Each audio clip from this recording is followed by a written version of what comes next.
Graça e paz a todos os irmãos e amigos que nos acompanham pelas redes sociais, né? Nós estamos aqui mais uma vez, meus irmãos, para gravarmos o vídeo da lição de número 2 do nosso primeiro trimestre de 2020, tá? Estamos estudando o livro de Jó, revista Compromisso essa aqui, ó, tá? Os livros de Jó, Provérbios, Eclesiastes e Cântico dos Cânticos. Estamos ministrando a lição de número 2, tá certo? Que ela tem por título A Questão do Sofrimento. O texto base dessa lição está lá em Jó, capítulo 9, o verso 2. Antes da gente ler o texto, tá, sagrado, eu gostaria de dizer aos irmãos que esses vídeos estão sendo postados no YouTube, tá certo? E também no grupo Compromisso com a EBD pelo WhatsApp, tá? Os slides das lições a gente não está mais postando no YouTube, a gente está postando no grupo Compromisso com a EBD, tá certo? Se você é professor da Escola Bíblica Dominical e deseja obter o slide para a ministração da lição, você vai ter de entrar em contato conosco, tá certo? E a gente vai adicionar você no grupo e toda semana o vídeo da lição da semana consecutiva e também o slide da lição estará lá no grupo Compromisso com a EBD, tá certo? Também lembrando a todos que nos assistem pelo YouTube ou pelo grupo Compromisso com a EBD, se você é empresário e você deseja que a sua marca, a sua logomarca apareça aqui no rodapé do vídeo, tá certo? Entre em contato com a gente e a gente vai estar conversando com você para que no mais breve tempo possível a sua marca possa estar sendo visualizada nos nossos vídeos, tá certo? É só você entrar em contato que a gente conversa direitinho e já imediatamente consegue já estar divulgando, mostrando a marca, sua marca, a marca da sua empresa em nossos vídeos, tá certo? A questão do sofrimento. Jó capítulo 9, verso 2 diz o seguinte: Na verdade sei que assim é, porque como se justificaria o homem para com Deus? Tá? Essa é uma frase de um dos amigos de Jó que foi visitá-lo e no decorrer da conversa, do diálogo ali que eles tiveram, ele falou esse verso, tá certo? Introdução. A atualidade em que vivemos é denominada de pós-modernidade, tá certo? Ou ainda modernidade líquida, em que o homem pode tudo e não precisa de limites e nem de Deus. Nós sabemos que nos nossos dias atuais, o homem não quer ter mais limite. O homem ele é libertino, certo? Ele quer, na verdade, viver da forma que ele deseja viver, ele quer fazer as coisas da forma que ele deseja pensar, agir da forma que ele quer agir, enfim, não tem limite. E o principal, ele quer viver sem Deus.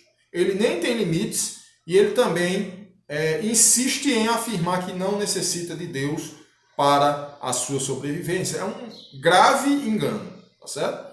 Se nós estamos hoje respirando, é porque Deus permitiu, Deus liberou, Deus aprovou o ar que a gente respira e estamos vivos porque Ele assim permite. Destacamos isso aqui porque Jó foi uma pessoa real. Existem teólogos e pastores nos nossos dias que afirmam em dizer que Jó foi uma pessoa fictícia.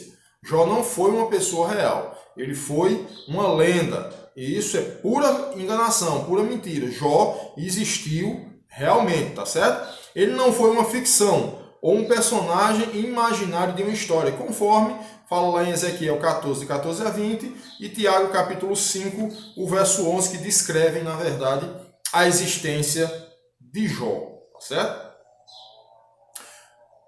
Continuando com a nossa introdução, a grande arguição que podemos fazer hoje é: será que Jó entendeu a sua situação como um sofrimento?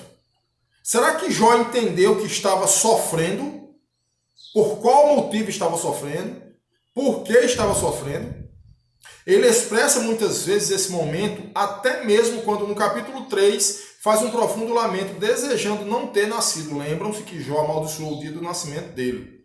Ele diz que seja cortado dos anos o dia do meu nascimento. Desejou não ter nascido. Como lemos lá no capítulo 7, verso 15 de Jó, que diz assim: prefiro ser estrangulado e sofrer a morte a este meu sofrimento. Ele está dizendo o seguinte: preferiria não ter nascido do que estar passando por esse sofrimento. Ele considerava sim um sofrimento tudo aquilo que ele estava passando. Isso é muito importante em nossos dias, pois as definições de que o homem moderno pode ter tudo e não tem que ter sofrimento contradiz o que Jesus ensinou. Jesus disse, lá em João 16:33, a parte B, que no mundo tereis aflições. Então, se qualquer igreja, inclusive a própria igreja batista, que eu sou membro, se a própria igreja chegar e disser, o pastor estiver pregando lá na frente, um diácono, algum líder da igreja, disser assim, a partir de hoje a gente parou de sofrer. É mentira. Tá certo? Enquanto estivermos vivos, enquanto nós tivermos vida, enquanto nós estivermos respirando, o sofrimento vai nos acompanhar. E eu gostaria de dizer a vocês uma coisa. Não procure problema. Não procure não, meu irmão. Ele vai vir sem você nem chamar ele. Você está bem hoje, você está andando por pastos verdejantes, como o Salmo 23 diz. Nem se preocupe. A vara e o cajado vai chegar também. Mais cedo ou mais tarde, de uma forma ou de outra, ela vai chegar diante de nós. E nós temos de estar preparados para esse dia, tá certo? Então, esse slogan que existe por aí, pare de sofrer, ele é mentiroso. Ele não existe, tá certo? A Bíblia diz, o próprio Jesus disse, no mundo vocês vão ter aflições, mas tenham bom ânimo, porque eu venci o mundo. Significa dizer que se Jesus venceu o mundo e nós morremos com ele naquela cruz do Calvário e ressuscitamos para uma nova vida, a Bíblia diz que nós teremos vitória e vitória somente em Cristo, tá certo? O primeiro ponto da lição diz, porque sobreveio aquilo que eu temia, está lá em Jó 3, de 1 a 26. Os 26 versículos do capítulo 3 são um profundo lamento de Jó sobre si mesmo. E questiona por que nasceu. Lembram que eu disse lá, né, que ele questionava por que nasceu, questionou devido ao sofrimento. Nesse tempo, seus 3 amigos que foram visitá-los já estavam com ele. Eles sabiam que estar com um amigo naquela hora era muito importante. Eles passaram 7 dias ao lado de Jó sem dizer uma palavra sequer. Deixa eu abrir um parênteses aqui na lição para os irmãos entenderem. É necessário você ter amigos. Tá? É importante nessa vida você ter amigos. Um amigo para você confessar alguma coisa. Um amigo para lhe dar um ombro amigo. Um amigo para lhe dar atenção. Se não fosse abaixo de Deus esses amigos, Jó ele teria tido a sua situação bem mais agravada. Tá certo? Eles eram amigos, apesar de muitos teólogos e estudiosos dizerem que eles eram amigos da onça. Tá? O problema foi como falaram para Jó, como questionaram a Jó. Mas para os irmãos entenderem, eles eram tão amigos de Jó que eles saíram de cidades procurando um ao outro, os 3 se juntaram e vieram, tá? Ficar ao lado de Jó. E a tradução bíblica diz que quando eles viram Jó, eles choraram em alta voz. Eles passaram 7 dias sem mencionar uma palavra, somente acompanhando o sofrimento do seu amigo. Apenas acompanhavam a dor que o amigo estava vivendo. Eles eram realmente amigos e tentavam descobrir a razão do que estava acontecendo com Jó. Nós precisamos uns dos outros, isso é óbvio, tá certo? Há momentos na vida em que só estar ao lado do outro, demonstrando nossa compaixão, já é o suficiente para minimizar a dor. Muitas vezes, meus prezados irmãos, você chega diante de uma pessoa que está sofrendo, muitas vezes você não precisa dizer uma palavra. Só a sua presença, só a mão no ombro do seu amigo, já minimiza muita coisa. Então, que possamos entender que esses amigos realmente eram amigos de Jó, tá certo? Depois desse tempo, Jó começa a falar, fazendo uma lista de motivos pelos quais ele não deveria ter nascido. Primeiro, ele deseja que o dia do seu aniversário de nascimento seja esquecido. Tá? Existem pessoas que não têm nada confirmado, não têm conexão nenhuma, dizem que quando Jó amaldiçoou esse dia, era o dia 29 do mês de fevereiro. Pelo mês só ter 28 dias. Não tem conexão nenhuma, não tem respaldo nenhum bíblico para isso. Tá certo? Ele simplesmente, na sua angústia, na sua tristeza, ele disse que o dia do meu nascimento seja esquecido. Ele só disse isso. Tá? A concepção e o nascimento são bênçãos de Deus. É o milagre da vida e a bênção da criação divina. Muitas vezes a dor, a tristeza, o sofrimento fazem-nos dizer coisas que não gostaríamos de ter dito, Quantas e quantas vezes, meus irmãos, eu e você, a gente se arrepende do que diz. A gente fala para alguém alguma coisa e a gente diz, caramba, não era para eu ter falado isso. Muitas vezes, pelo ímpeto do momento, né? Pelo calor da emoção, a gente diz alguma coisa que não era para ter dito. Tá certo? Então, na verdade, Jó ele falou aquilo devido ao sofrimento que não era pouco. Segundo as Escrituras Sagradas, não existe outro sofrimento maior de Jó a não ser o de Cristo.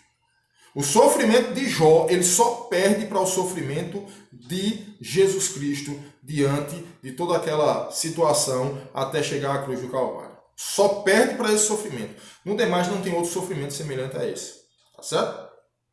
Ele profere não ter que comer a viver. Ele, se eu preferir não ter nada para comer e viver em paz. Jó estava em agonia, como descrito nos versículos finais do capítulo 3. Pois em lugar de alimento me vêm suspiros, e os meus gemidos se derramam como água, porque sobreveio aquilo que eu temia, e me aconteceu o que eu receava. Ele tinha receio que aquilo acontecesse. Ele não queria que aquilo um dia viesse a acontecer. Não tenho tranquilidade, nem sossego, nem descanso, somente perturbação. Está lá nos versos 24 a 26 do capítulo 3. Então, meus irmãos, é um sofrimento profundo. Tá? Só sabe ele que passou. Às vezes a gente tem um sofrimento superficial, uma angústia superficial, algo que aos nossos olhos pode ser resolvido. Jó não. A Bíblia diz que ele estava da planta do seu pé até o alto da cabeça cheio de feridas. Cheio de feridas. Certo? Vamos a quem tiver com a Bíblia aí, pode pegar a Bíblia, abrir lá no capítulo 7 de Jó. Vamos abrir aqui no capítulo 7, só para os irmãos verem o que é que ele estava passando, tá certo?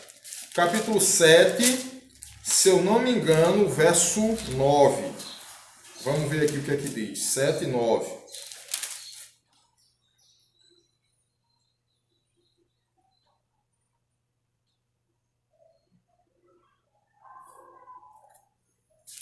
Deixa eu ver aqui direitinho.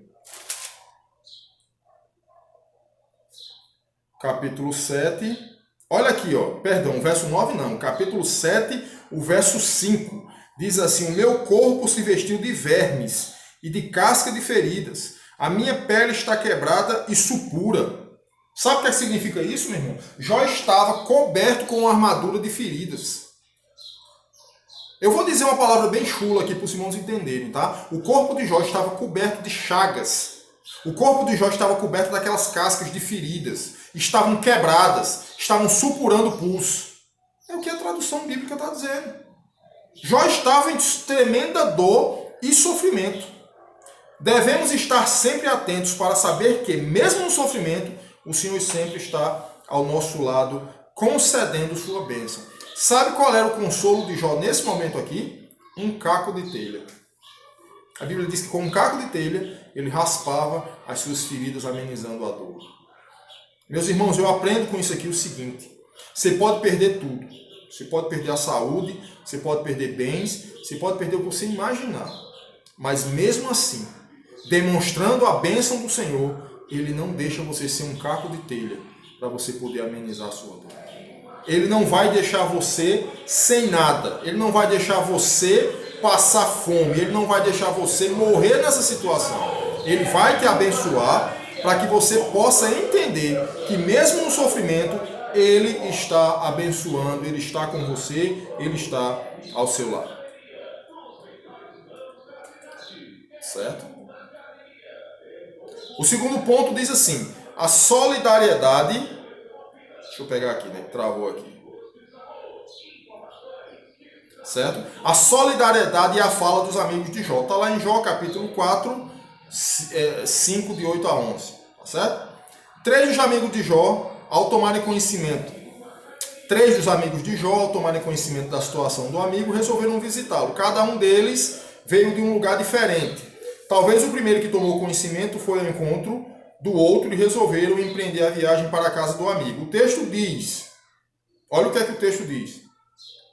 Eles, ouvindo falar da desgraça que lhe havia acontecido, vieram, cada um do seu lugar, pois havia combinado de represtar-lhe solidariedade e consolá-lo. Eles souberam que Jó estava naquela situação e vieram para dar solidariedade e consolar o amigo, tá? Elifaz, o temanita, Bildade, o suíta e Zofar, o naamatita. Eles o viram de longe, mas não reconheceram. A aparência de Jó mudou. A aparência de Jó ficou uma aparência monstruosa devido a tantas feridas no seu corpo. Então choraram bem alto e cada um rasgou seu manto e jogou terra para o ar sobre a cabeça. Está lá em Jó, capítulo 2, o verso 11. Jó estava numa situação deplorável. Jó estava em uma situação... Eu um dia vi um documentário de um médico cristão que ele disse o seguinte: Jó, entre as doenças que Jó tinha, ele tinha uma chamada elefantíase, que eu não sei se vocês já viram, é aquela doença que as pernas ficam inchadas, os pés inchados, ficam, na verdade, parecidos pés de elefantes, né? É tanto que o nome da doença é elefantíase. Mas Jó passou por isso. Jó estava em um estado deplorável.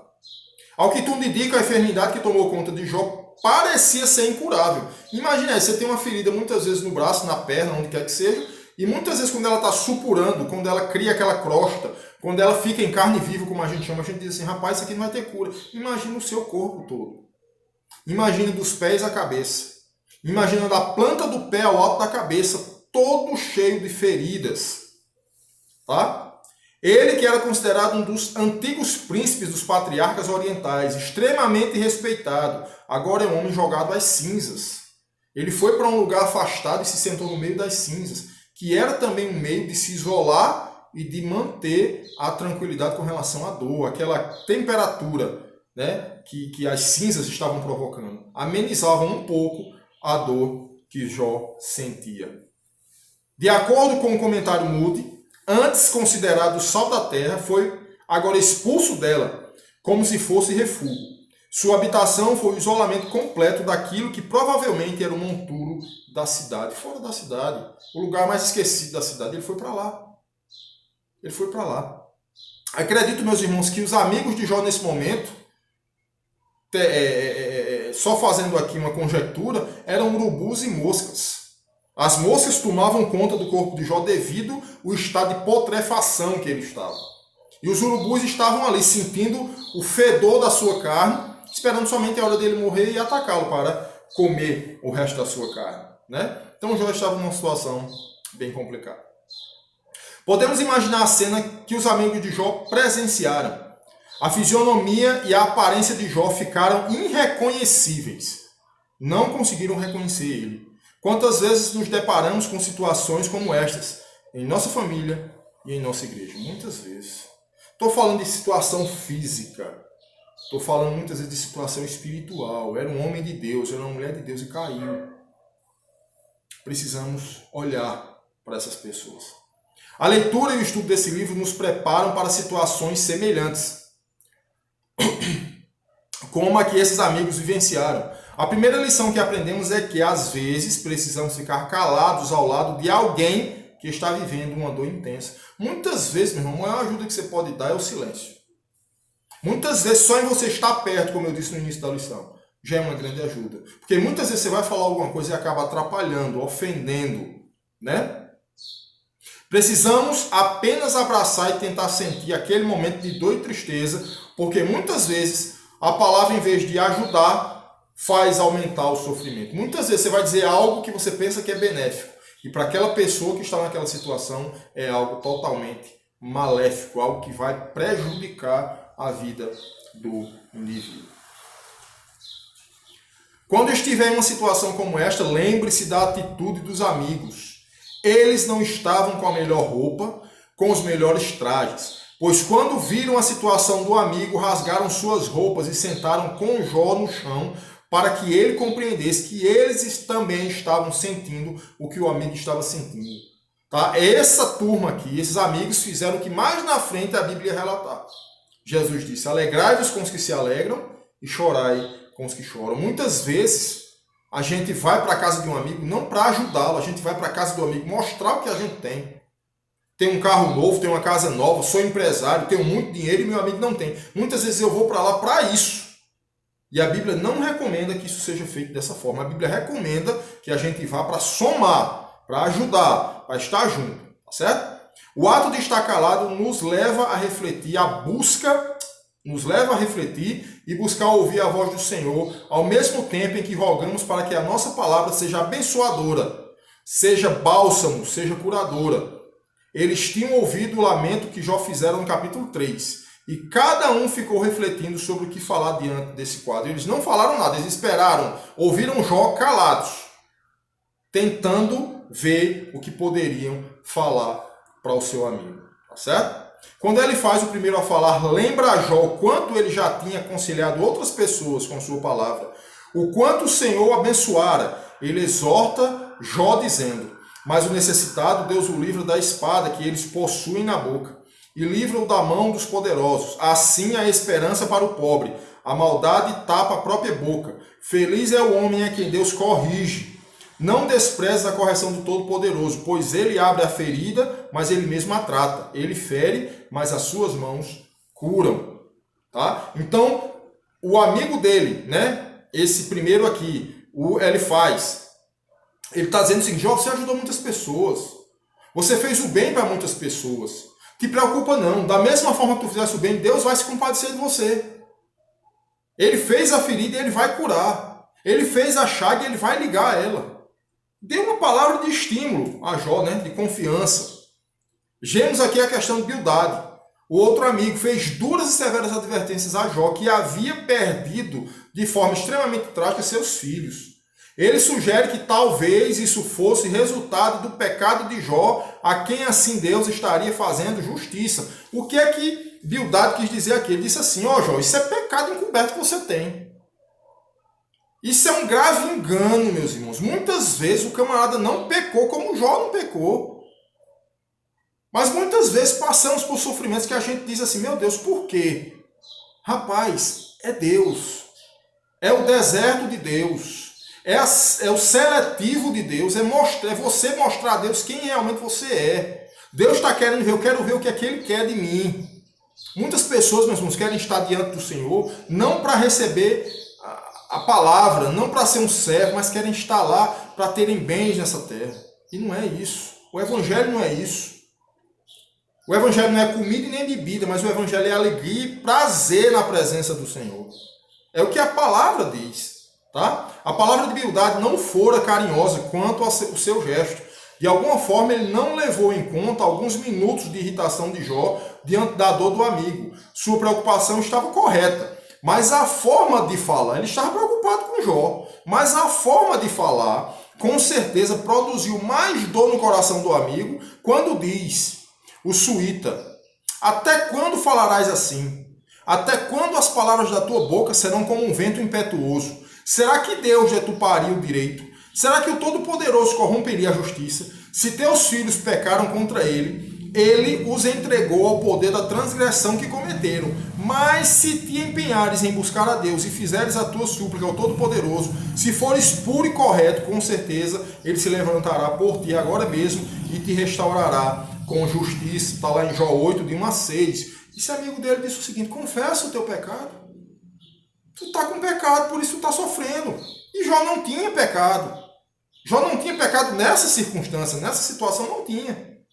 Tá? Precisamos sempre dizer a verdade, todavia é importante buscar a orientação do Senhor antes de fazermos certas afirmações. Todo cuidado ainda é pouco quando falamos em nome do Senhor. Todo cuidado é pouco, viu? Tem gente por aí dizendo o seguinte: o Senhor mandou te dizer, e Deus não mandou dizer nada. O Senhor mandou falar isso para você, e Deus não mandou falar nada. Tenham cuidado. A Bíblia diz que Deus é um fogo consumidor. A Bíblia diz que Ele é paz, é amor, é justiça. Tenham cuidado, tá certo? Muito cuidado com o nome do Senhor. Zofar, o terceiro amigo, pronuncia algumas palavras que foram maldosas, ofensivas e condenatórias. As perguntas que faz a Jó deveriam ter sido feitas a ele mesmo. Muitas vezes, meus irmãos, a gente acusa as pessoas e esquece de dizer assim: será que eu faria a mesma coisa? Será que eu faria do mesmo jeito? Será que eu estaria na mesma situação? O que é que a própria palavra de Deus diz? O que é que Jesus disse? Antes de olhar a trave, o argueiro que está no olho do teu irmão, olha a trave que está no teu. Trave, meu irmão, é aquele que bota nas portas, aqueles pedaços de madeira grande. Argueiro é uma coisinha pequenininha. Muitas vezes a gente está com a trave no olho e olhando para o argueiro que está no olho do irmão. Ele chamou o amigo de tagarela. Ele entendia que o sofrimento de Jó era consequência do seu pecado e não de uma permissão do Senhor. Tanto que ele se dirigiu ao amigo desafiando a pedir perdão pelos pecados. Jó, pede perdão para que tu voltes a ser restaurado. E Jó não tinha em que pedir perdão. Ao expressar, se lançares a maldade que há na tua mão para longe de ti, e não deixares a perversidade habitar nas tuas tendas, então levantarás o teu rosto sem mácula, estarás firme e não temerás, pois te esquecerás do teu sofrimento, tu te lembrarás dele apenas como de águas passadas. Jó 11, de 11 a 16. A verdade da inescrutável sabedoria do Senhor, lamentavelmente distorcida por Zofar, são os ensinos que devem ter amenizado o coração e o espírito de Jó, que silenciou as suas queixas. O cara foi só acusar. O cara só foi dizer, você está em pecado. Você precisa se converter, você precisa se ajeitar. E ele devia também ter feito essa pergunta para ele mesmo. Terceiro ponto da lição. Jó busca explicação para a sua situação. No capítulo 7, vamos encontrar Jó como em uma contenda com Deus. Ele começa arguindo ao Senhor sobre aquela situação. Algumas versões denominam esse capítulo como subtítulo Jó contende com Deus. Muitas versões bíblicas têm aí, Jó contende com Deus. Na realidade, ele busca respostas para o seu estado de saúde e vai concluir destacando a misericórdia do Senhor quando diz que é o homem para que tanto se engrandeças, para que tanto o engrandeças, e atentes para ele. A cada manhã o visites e o proves a cada momento. Até quando não afastarás de mim os teus olhos? Quando me deixarás para que eu tenha tempo de engolir a saliva? Se pequei, que mal te fiz, ó vigia dos homens? Por que me transformastes em alvo dos meus dardos, dos teus dardos? Por que me tornei pesado para mim mesmo? Por que não perdoas o meu pecado e não tiras a minha maldade? Pois agora me deitarei no pó. Tu me buscarás, mas eu não existirei mais. Está lá no capítulo 7, o verso 17 a 21 do livro de Jó. Jó procura Deus, procura explicação, e é isso que a gente deve fazer, meus irmãos. Está passando por uma situação difícil, te ajoelha no teu quarto e diz, Deus, me revela o que é que está acontecendo, porque Jó tinha certeza que não tinha feito nada de errado. É tanto que mais na frente ele vai dizer, Deus, me pesa-me com balança fiel. Ele está dizendo, Deus, o que foi que eu fiz? Tem de ter, meu irmão, arrependimento, tem de ter confissão, tem de ter súplica, tem de ter renúncia. É isso que Jó está dizendo aqui. Deus, me mostra o que eu fiz. Eu não estou entendendo. Me faz entender. Me faz aceitar aquilo que eu não consigo entender. É isso que Jó está dizendo. Ele não estava entendendo aquilo ali. Não estava sabendo o porquê, mas Deus estava no controle da sua vida. A confiança e a oração de Jó. Nos capítulos de 12 a 14, de uma forma, Jó responde a palavra dos dois amigos que o repreenderam e procura mostrar ou explicar seu entendimento da severidade de Deus para com ele. Assim, ele se defende das acusações de seus amigos, defende sua integridade, demonstra que o melhor conselho é calar diante da magnitude do Senhor. Ele fala da brevidade da vida e reconhece a grandeza de Deus. Ele faz, de alguma forma, uma prece reconhecendo o Senhor. Deus não imputa pecado nenhum a Deus. Ele não imputa, ele não diz, o culpado é o Senhor. Eu estou assim porque o Senhor não olha para mim. Não, ele diz, tu és o Deus Todo-Poderoso. E é isso que nós devemos fazer, meus irmãos. A confiança e a oração de Jó. A nossa conclusão. O Senhor sempre é bondoso e muitas vezes não leva em conta a nossa falta de sabedoria, nossa impaciência. Não temos poder algum, não temos poder nenhum para mudar nada em nossa vida. Mas podemos e devemos dirigir ao Senhor, reconhecendo e pedindo sua orientação para tudo e para todas as nossas palavras nas horas e nos momentos certos. Precisamos fazer isso. Deus sempre é bondoso. Deus não é bondoso hoje e amanhã deixa de ser. Não, Deus sempre é bondoso. Meus irmãos, que Deus nos abençoe. Que essa lição ela possa ter falado ao meu coração e ao seu coração. Que nós possamos estar preparados como Jó estava. Entendendo que o melhor local que nós devemos estar é no centro da vontade de Deus. Deus permitiu que acontecesse tudo isso com Jó, Porque Jó era um servo íntegro, reto e temia a Deus. E Deus sabia o que estava fazendo. E Deus sabia que confiava em Jó. E Deus sabia que podia confiar, porque sabia que ele iria ser fiel até o último dia da sua vida. Então, meus irmãos, que Deus nos abençoe. Que nós possamos ter uma vida que honre e glorifique o nome dele. E que Deus possa abençoar a sua vida, em nome de Jesus.